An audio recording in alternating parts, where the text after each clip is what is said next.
Welcome to the Lead with PHPD. I'm CSO Sam Baker with my co-host Lieutenant Pat Eash, and we want to welcome you to a special episode of a community debrief of an incident that occurred on January 22nd, 2026. Yeah, so this is going to be a good behind-the-scenes look at this incident, what occurred, and also the practices and the procedures that we employ in any type of critical incident. And here to help us with that, I have Assistant Chief Jeremy Young and Chief Brian Kerrigan. Thanks for joining us today. Yeah, thanks for having us. Yeah, thank you. So if you guys could give an overview of what happened on the night of the 22nd and kind of the call that came out and that initial response. Yeah, so our officers responded to a domestic incident that was physical and in progress. When they got there, they began making contact with the victim and some witnesses. When they went to make contact with the suspect, there was some heated exchange between a closed door. And as they were trying to get the subject to come out, he began shooting at the officers. Is it my understanding that the officers were trying to de-escalate the situation right from the get-go when they made contact with that suspect? Yes, they were. Yeah, before the shots got fired, they were actually trying to de-escalate and try to have a more peaceful resolution, right? Yeah, there was some communication behind. Like I said, he was behind a closed door, but one of our officers were speaking to him. He was yelling out some things, and they were trying to get him to come out peacefully and, trying to prevent the incident from escalating. Right. And this occurred at kind of like a townhome apartment type situation. So this was 4 individual townhomes, correct? So the original incident kind of occurred at one unit, and then it was determined that that suspect made it to a unit nearby, correct? Yes. So this scene comes out. It's very hectic. It's very stressful. The officers get there. They experience gunfire, and then the shots were fired at the officers. They retreated tactfully, got behind cover, and then it starts unfolding, right? Yeah.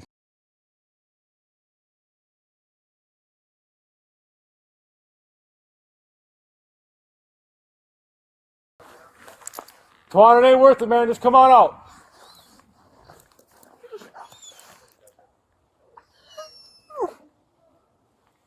It ain't worth it, man. Come on out with your hands up.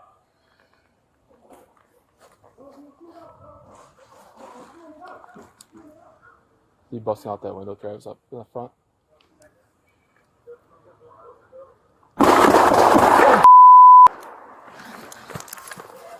"25 shots fired. Shots fired by the suspect."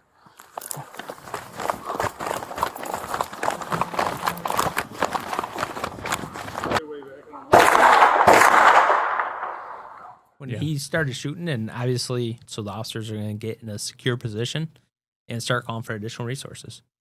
Yeah, and I'd like to add, too, right from the beginning, that thankfully none of the officers were hurt. They were able to get to safety and start getting those resources pulled in. When these things happen, these critical, serious incidents, a lot of times the first instinct is for maybe community members or people to say that this is an active shooter.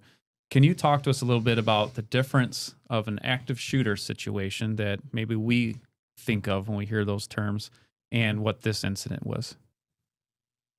Yeah, I mean, the problem lately is active shooter has been more like an active killer, right? Somebody that's out looking for victims, actively shooting and injuring people. So it's kind of an interpretation. Was he an active shooter? Yeah, he was actively shooting out throughout this incident. But he wasn't killing people. It wasn't an active killing where we had to get in right now and end this.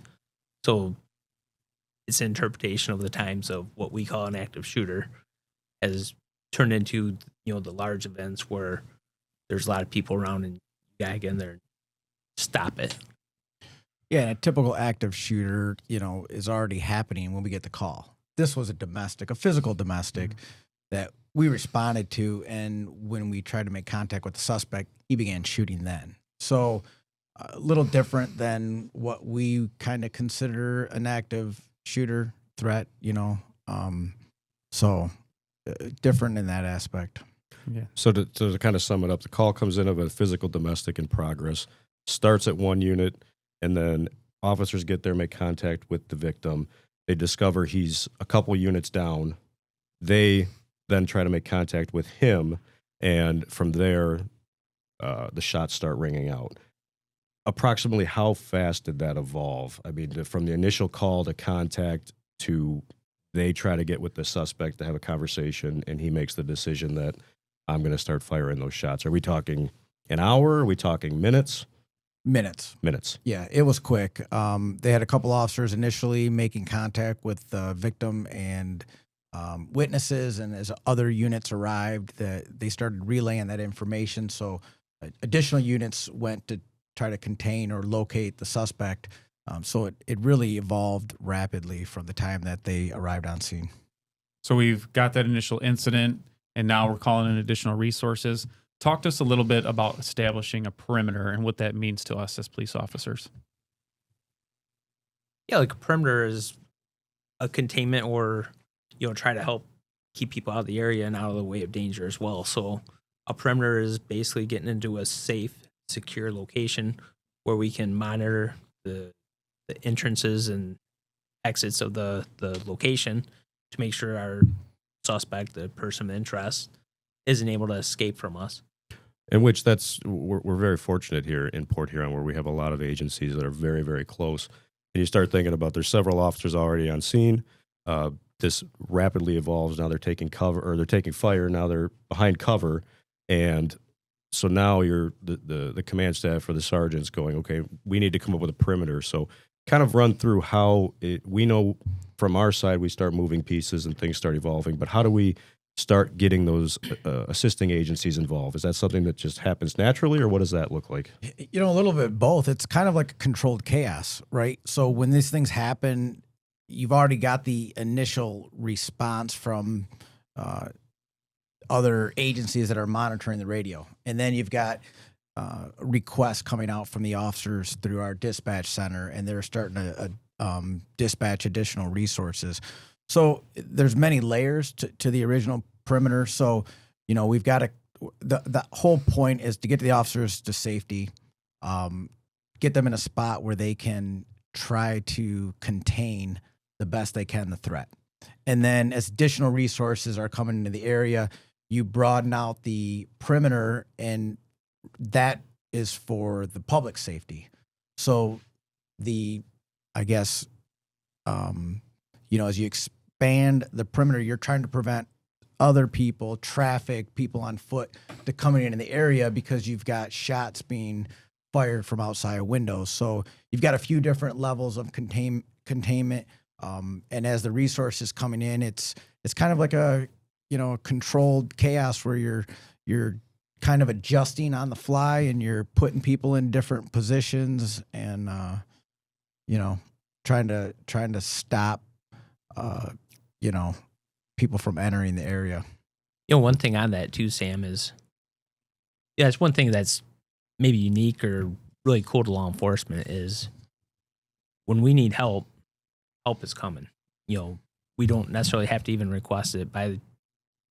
Once that call was going out, once the officer said they were getting shot at, we didn't have to ask Marysville or the sheriff's department or the state police or any of the surrounding agencies to come and help us.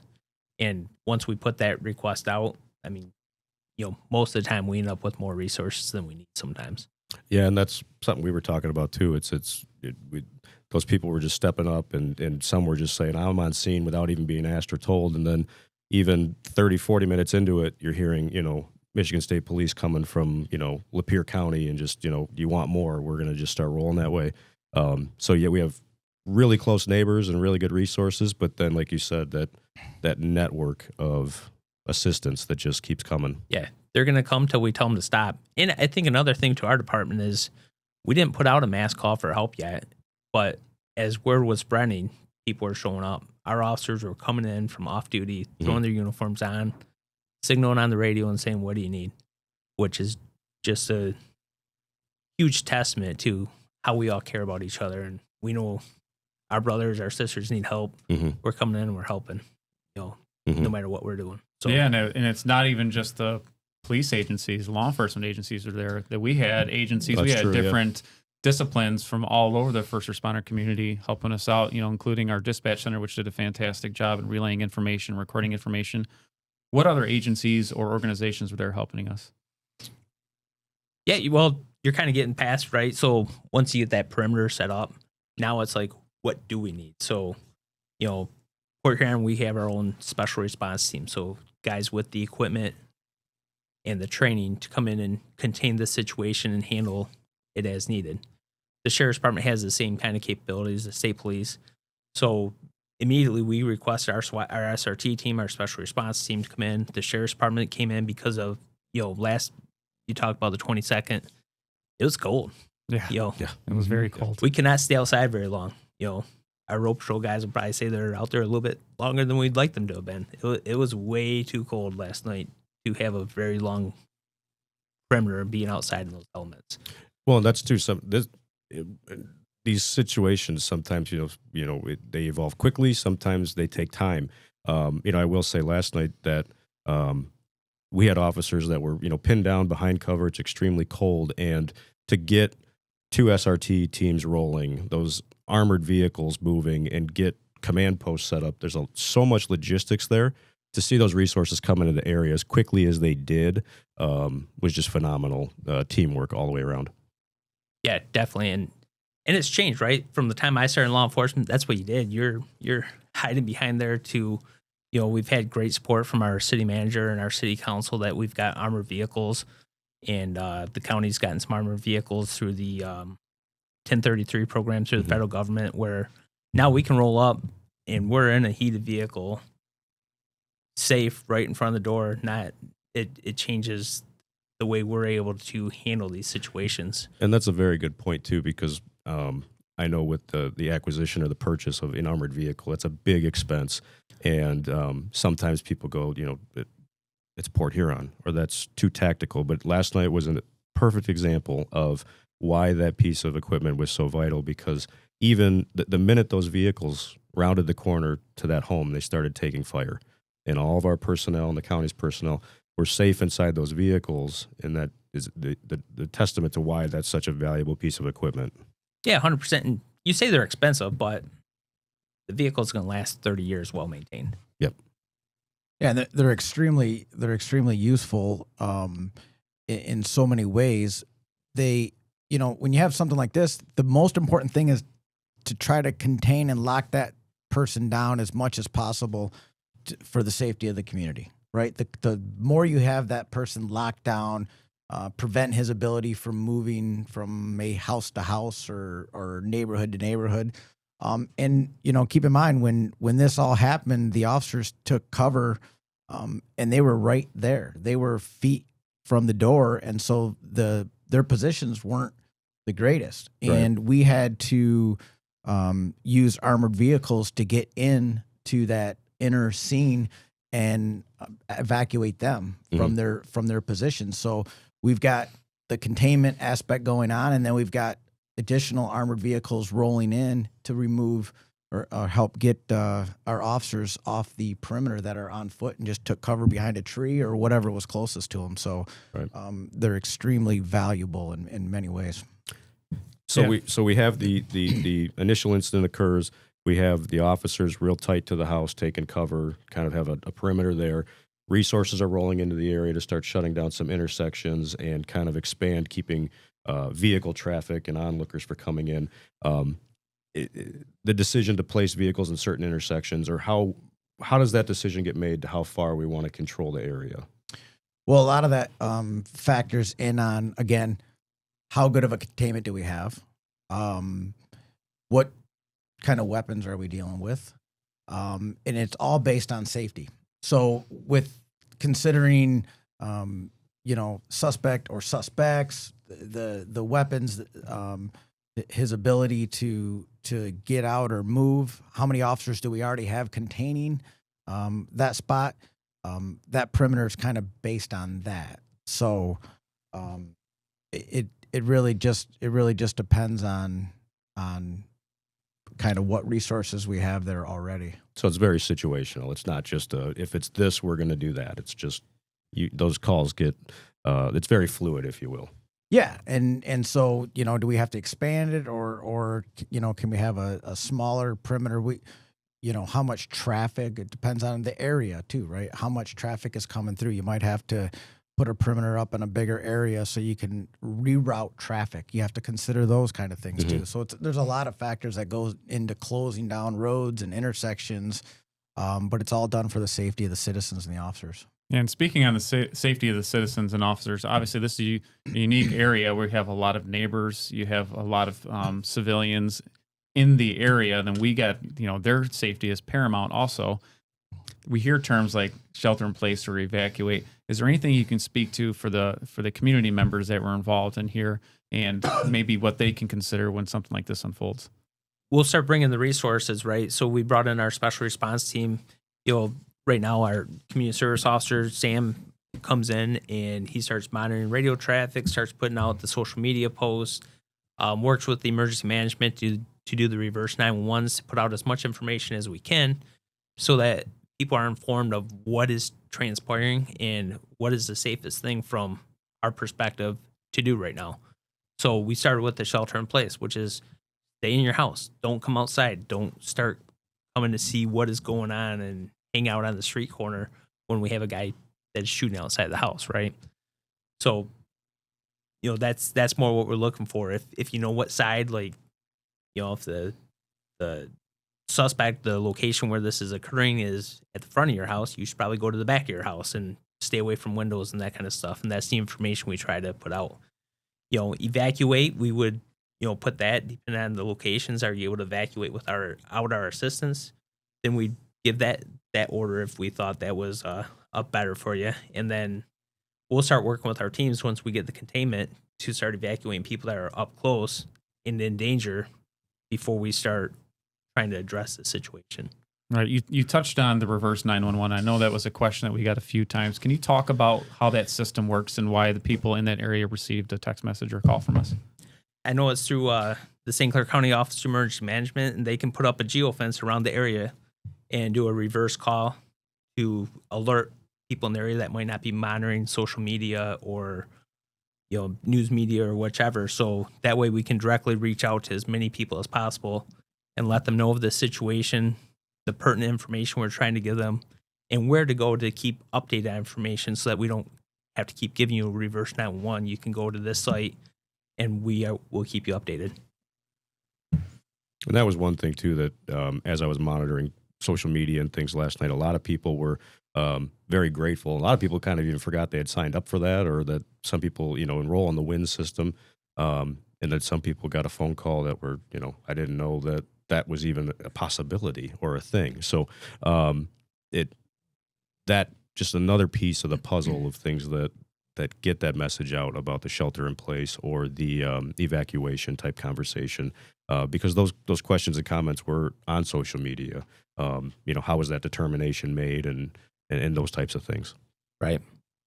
Yeah. I mean, that's the like the assistant chief said, the control chaos initially, the first hour of an incident is just so many moving pieces. Like, you need to let the public know, the people living in the area know what's going on and what we need of them. We need to get our resources in. We need to grasp what is going on and how this is, transpiring and what's going on in the rest of the city. There's just so much going on in that first little bit to get this under control and start coming up with our game plan of how do we resolve this situation. Yeah, so we have the scene set up now. We're starting to control chaos. We have resources coming in. We have a perimeter set. We have officers there. You mentioned the Office of Emergency Management. We have probably EMS there. Yep. Fire. Yep. And it's also our responsibility to keep those people safe. So we put them in an area that they can help us and also keep them out of danger. After that is all set up, we got this. Now we're rolling. We're getting our resources in. What is the next step? There's several things going on now. At that point, we've got investigators in. We've got crisis negotiators in. So behind the scenes, there's a lot of separate kind of things going on. We got investigators trying to gain intel on the suspect. We've got negotiators trying to contact family members and get contact information to try to reach out to the suspect. So this is all kind of going on behind the scenes while we've got the tactical, team set up dealing with the active threat. starting to put in pieces and call people in, additional resources, thinking about things long term. Other equipment such as like the drone, thinking about, rotating people in and out because of the cold weather, setting up, maybe food and, warming area for the officers. So a lot of those things are kind of going on behind the scenes. Yeah, there's a lot more than we even realize. A lot of different challenges between communication, organization, getting pieces in place. The cold, so you got to keep people warm that you mentioned. Yep. Just getting refreshments there to keep people energized and able to deal with the situation. And on top of that, we still have a city that we're responsible for. There's still calls coming in to our dispatch. So what can we do in that situation? Yeah, so luckily we've got great partners. We've got mutual aid agreements with all our local agencies. So we kind of spread those out. The Sheriff's Department, Marysville, State Police, they do a great job. They help us. They answer the calls when we're all tied up, because at one point we had every officer basically hunkered down, laying, trying to get cover. Mm-hmm. We had no officers. And they immediately responded to assist at that scene. And then, we had other additional resources coming in to handle those road calls. So we've got to think about those. And luckily we've got some great partnerships to be able to do that. Yes, we're very thankful for all of that and everyone that participates with us in these types of situations. Yep. So one of the other big things that came up, which worked very well last night, was the radio traffic. We have our city main, and there's the county main. We all have frequencies, but being able to all communicate on the same channel and just be working on that one incident. One of the things specifically is how do we control that, and how do we isolate that? And then if you could talk also about kind of the newer technology, about the scanner apps and things that are out there, and why we do certain things, or kind of the future of what we're moving in. Yeah, well, there's numerous different channels that we can go on and use that, depending on what resources we have in. Not everybody has our template in their radio, so depending on what resources come in, also dictate what we use for our communication channel and to get everybody on a channel. So like last night, we have federal agencies, we have the state, we have our local partners.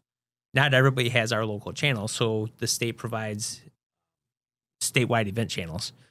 And then we go on an encrypted channel, because now we're starting tactics, locations, and those kinds of things, which our main dispatch channel is easily monitored through scanner apps. And then there's AI-generated transcribing that puts it right out there. So our suspect could be sitting there listening to exactly what we're saying, where our officers are located, and what we're preparing to do, or how we're, trying to proceed with handling this. So we have to keep a tactical edge for ourselves and our officers as we're moving around, and make sure that the suspect doesn't know this, so that people aren't relaying it to them or any of that kind of stuff.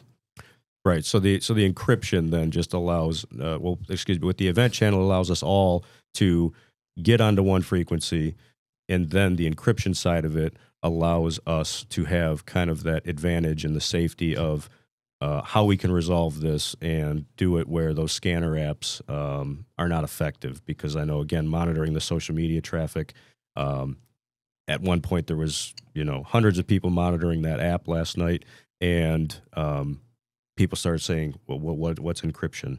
They're going to a special channel, and now it's radio silence. And which, again, that gives us that tactical advantage, because the last thing, we're already taking rounds from a suspect. So what can we do to resolve this as peacefully as possible? And that's just one technology that we use. Yeah. I mean, the event channel is something that every agency in the state has. So no matter who comes and helps us, we have channels already set up to be able to communicate. And then the encryption obviously is to secure the channel so we can speak freely about our tactics and not have to go onto a cell phone or secondary methods of communication. And it's a huge benefit with so many different agencies and resources, fire, EMS, all the different agencies and stuff that we talked about, being on one channel, all information comes over that one channel. You don't have 4 different channels going where people are relaying information here and intel here.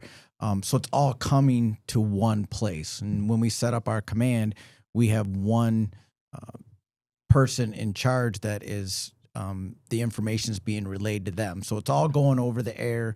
It's all going over the same channel for all those resources to hear and keep up to date. So everybody's getting the information at the same time in real time. And it's a huge benefit for us to be able to have that. So, you know, people don't miss things when we're calling on the radio for EMS or fire to maybe come up or something. They're already monitoring it. We don't have to switch to a different channel. We don't have to call dispatch and say, hey, can you have them come in? So it's a very efficient way to run a operation. And you mentioned command, set up our command there. So with an incident like this, setting up a command post. Yes. What does that look like? How is that decision made? And what is the purpose of that?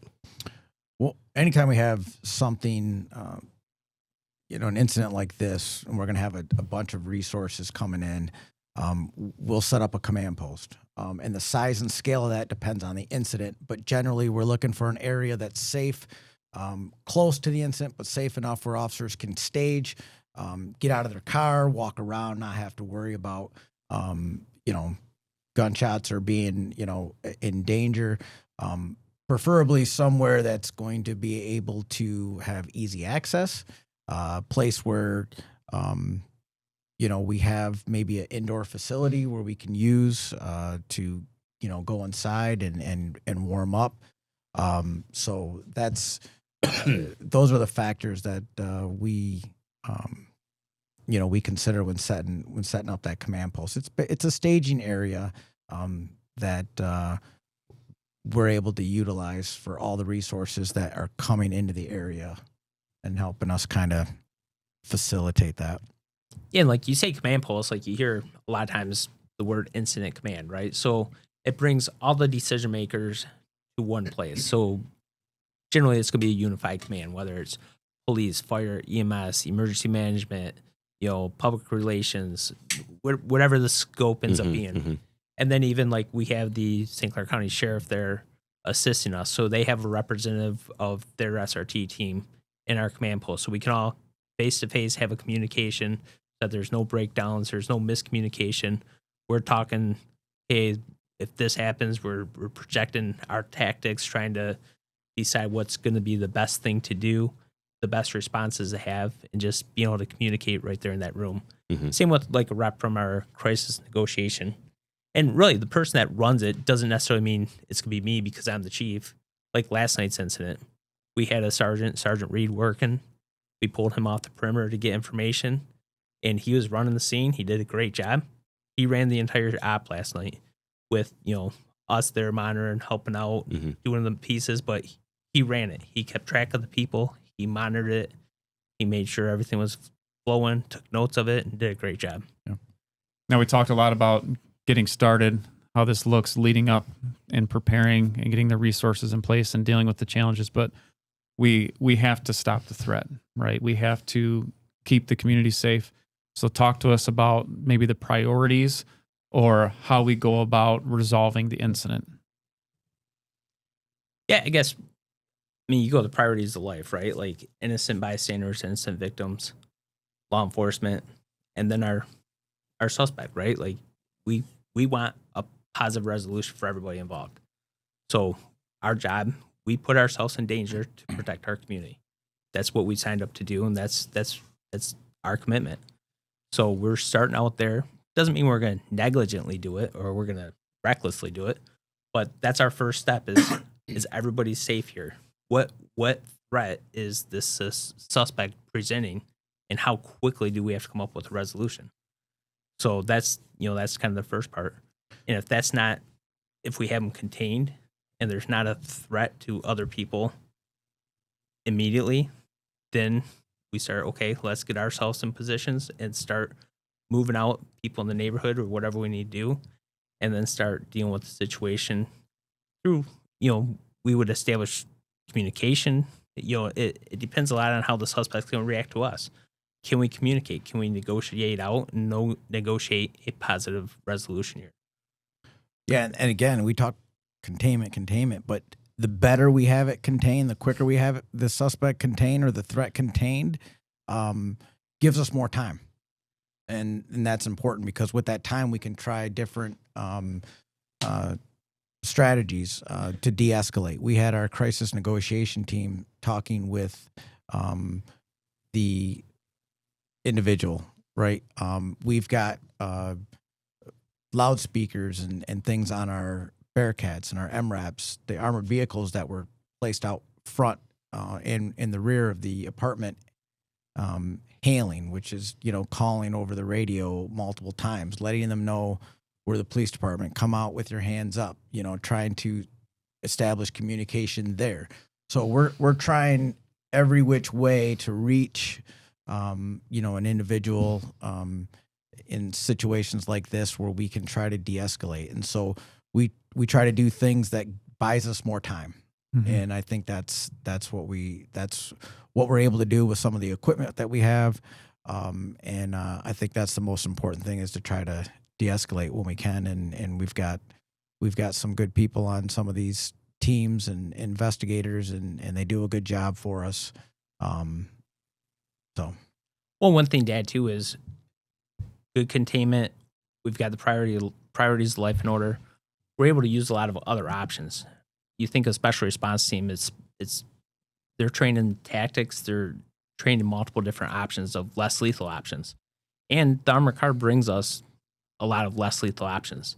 So we can go through those. It's not automatically a lethal situation. Once we get things in place, people safe, we can start doing other things. If negotiations aren't working, we can step it up through other less lethal options and tactical deliveries versus, there's not one size fits all for every situation here. In handling this incident, we have a lot of different tools that we can use. What are some other options that we have for this situation? But, there's a lot of things in tactically that we would do, right? Like, the last thing we want to do is go inside the building with somebody that's been firing a weapon. So there's things like, if the hailing's not working, the CNU's not working, we might breach a door and then start calling them out, trying to get them that way, getting their attention, breaking out a window. And then at some point, now with capabilities, we have drones and people capable of flying drones through a house. So we'll send a drone inside the house to clear the building or locate where our suspect is. What are they doing? What is our barrier at this point to communication? And most of these drones have the ability to talk through the drone and be inside the room and have a two-way conversation through our drone. So we had all of our resources in place. We deployed the drone. What is the next step? Yeah, none of these are just step by step. The situation dictates it, right? We may introduce tear gas into the residence and see if that makes it an uncomfortable environment for them, that they decide to come outside. There's just, the ideas are to your imagination of what can we do to change that mindset of the individual inside to, this isn't worth it. I'm going to go outside and, surrender myself, realize that, whatever you're going through isn't that bad, and just end the situation peacefully. Yeah. So we handled the incident. The next step is going to be the investigation, which is a huge portion of any incident, and especially in critical incidents like this. Yeah. Tell me about how that investigation then started and what happened at that point. So we have our Detective Bureau, our Major Crimes Unit, that were on scene, monitoring, assisting with this. Once we were able to make the scene safe, they move in, they begin collecting evidence. They begin their investigation, which is witness locations and, talking to the victim. We went and did a canvas as well because of the shots that were being fired outside a window. We don't know exactly where all of them went. So they did a canvas where they went and checked buildings in the area to attempt to locate maybe additional scenes or to see if there was other possible injuries that we were unaware of or things that we didn't know. So the investigators, handle once it's ruled safe, they handle it just like they would anything else. They're there collecting it and deciding on what needs to be done from there. Yeah, there's a lot to the after the incident. There's the investigation, but there's also the human element. Like last night, we had a family that was displaced out of their apartment for the night because of the investigation.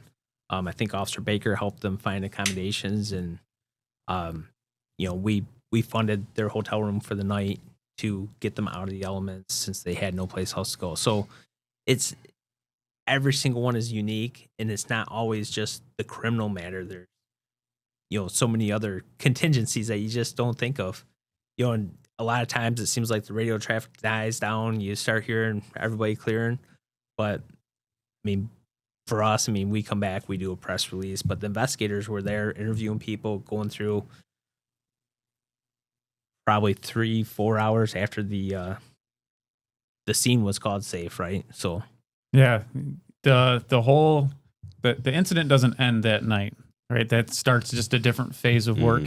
Lieutenant Gilbert and his investigative team, they get to work, get in there collecting evidence, interviewing people, doing the canvas, making sure everybody's safe. And that continues, the hours, the days, the weeks, the months afterwards. So we're continuing to collect information and try to get a sense of what occurred and making sure that it's investigated thoroughly. Yeah, absolutely. One other thing, Lieutenant Eash, is I think you might tell me even better the exact stat, but how many incidents or traumatic incidents do police officers see to the average citizen? Yeah, no, that's a good point. Unfortunately, domestic violence calls are common, right? Yeah. This type of incident, not common.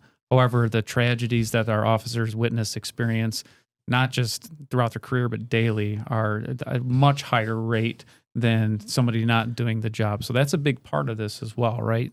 Yeah, and that's to add to that. Yeah, the kind of the after, when it's all clear, is the police work doesn't stop. Now we have different things working of the recovery side of it, if you will, for our people, for the community, for the victims, getting people set up with resources, people that may be displaced. Yes, we're police officers, but it goes back to that many hats that you wear.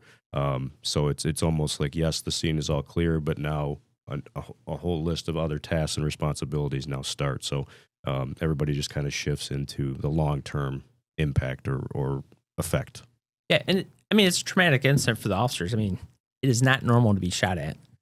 And so it's starting to get into that part, the mental health and their well-being too, is still the thing we start this morning. We started immediately last night, checking up on each other, make sure they're good, that they're feeling good, that they're not shaken, and they might not say it that night. So today we have, fortunately, we have a great partnership with CMH, our community mental health, where they've assigned a clinician in our building to assist with our community, the needs of the community in mental health, but also it's another benefit to us because she helps the mental health of our officers and make sure that we're safe and look for those signs. So today she'll be following up on that incident, helping them work through it and not have the lasting trauma that you hear about of officers of the past where we just tuck it away and we didn't talk about our mental health. We're tough guys and it didn't impact us, right? So we're recognizing that and starting to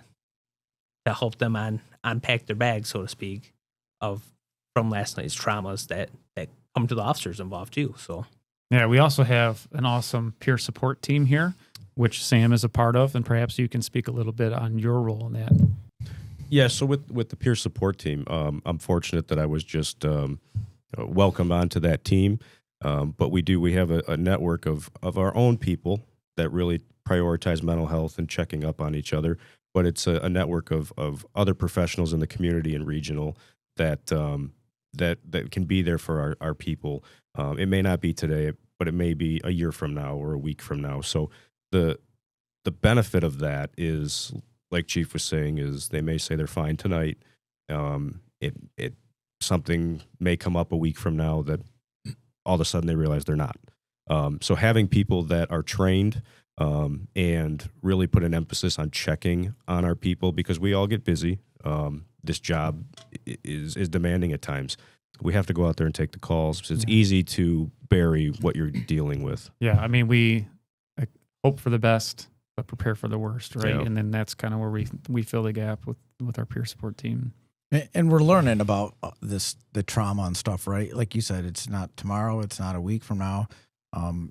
Clearly studies show that, addressing this kind of traumatic impact early before, there's signs, has a greater benefit down the road. And so we're trying to, change that culture in policing where it's okay and it's actually beneficial to you to talk about something, even if it's something you don't necessarily feel is a bother or something that weighs on you at the moment. Right. But just knowing, through studies and things, get out in front of it, talk about it now, and it's okay to do so, and you're gonna be a lot better off in 10, 15 years.